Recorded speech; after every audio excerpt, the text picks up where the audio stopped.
Please stand. Face the flag. Put your right hand over your heart. Ready, begin. I pledge allegiance to the flag of the United States of America and to the republic for which it stands, one nation, under God, indivisible, with liberty and justice for all. Good morning, Bears. We are wrapping up this final week in April with some trending news stories, a closer look at one club project, and one spring sport that is serving up a home playoff match this weekend. I'm Sophie Hyslop. And I'm Hoeschler. Today is Friday, April 26th, and Good Morning John Burroughs starts right now.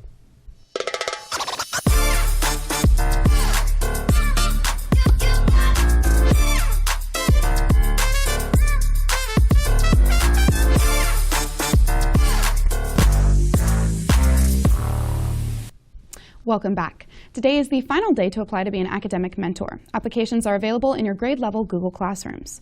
If you're interested in being an AE mentor, applications will open next week.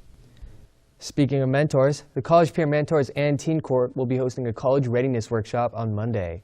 Come to Mr. Kugelin's room 1207 to participate. The workshop will start during AE and continue through lunch. That's not the only event taking place on Monday. This coming Monday is also the 17th Annual Poetry Slam. If you would like to help with this event, Poetry Slam positions are needed. If you're interested in being a judge, scorekeeper, DJ, or an artist/assistant, please see Ms. Permenter in room 2315. Now, before we get too ahead of ourselves with next week's events, let's take a look back at a few trending news stories from this past week. Here's Lazo with our weekly Bear recap.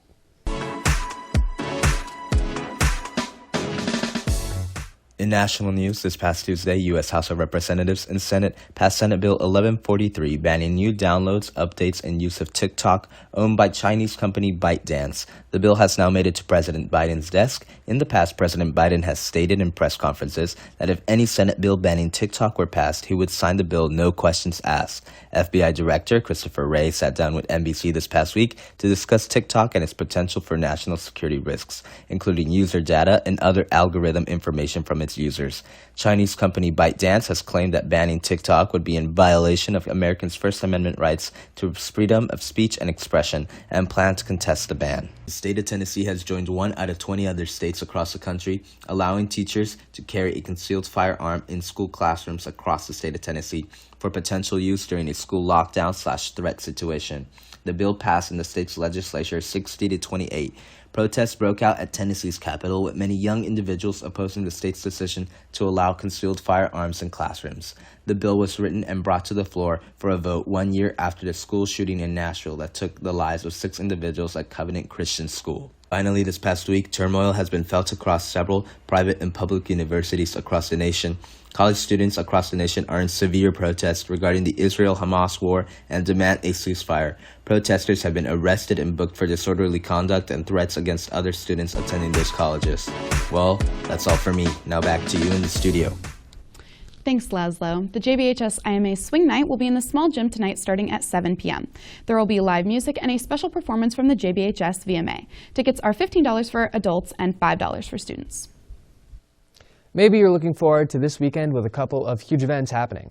Tomorrow is prom, so be sure to follow all the guidelines and rules laid out by ASB and administration.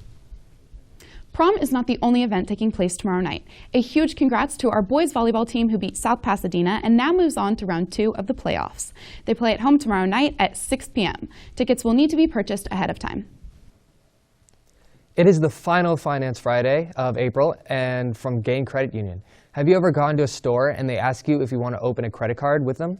Don't do it. It's a credit trap. Thanks to huge interest rates and an easy application process, store credit cards can significantly damage credit scores. Want to learn more? Look for the flyers around campus and scan the QR code or see Ms. Hacker in room 2305 for more information about the class. There are still seats available for June, July, and into the fall. Before we sign off, the Latinos Unidos Club is holding a friendship bracelet sale during lunch in the quad. Pulseras are $5 and 100% of sales will benefit craftsmen in Nicaragua. Here's a short video from the Pulsera Project.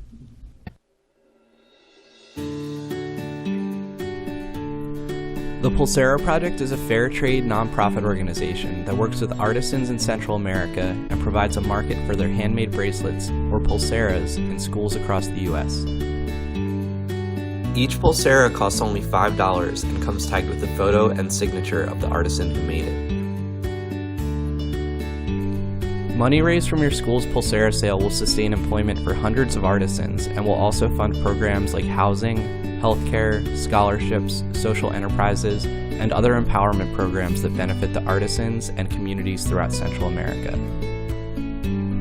Thank you so much for your support, and have an amazing time coloring the world with the Pulsera Project in your school.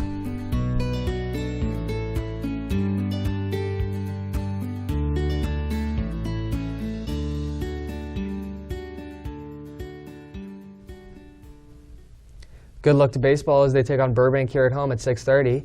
Tune in Monday for a look at our AE mentors on campus and more school news. I'm Eric Hoeschler. And I'm Sophie Hyslop. Have a great weekend, Bears. Good luck to boys volleyball and have an amazing time at prom.